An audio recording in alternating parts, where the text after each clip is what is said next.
Pemirsa, kita pasti sudah mengetahui bahwa Belanda disebut juga sebagai negeri kincir angin.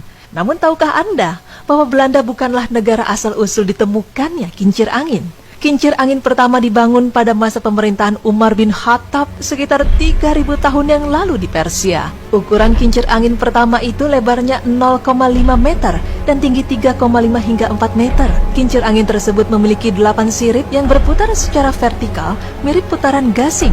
Fungsinya pada saat itu adalah untuk menggiling jagung, gandum, tebu, serta memompa air. Saat umat muslim terusir dari Spanyol pada abad ke-15, teknologi kincir angin ini dibawa ke Eropa. Kemudian Amerika memperkerjakan orang-orang muslim untuk membuat kincir seperti kincir angin di Persia.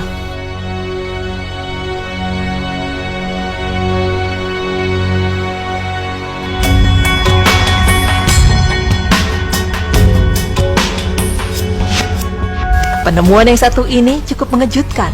Permainan catur yang selama ini diketahui berasal dari Eropa, justru kenyataannya berasal dari Persia.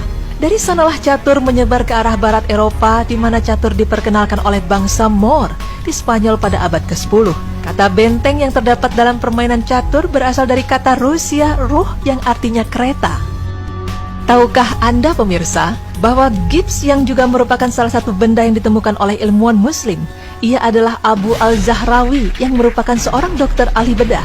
Dia merupakan penemu asli teknik pengobatan patah tulang dengan menggunakan gips, sebagaimana yang dilakukan pada era modern ini.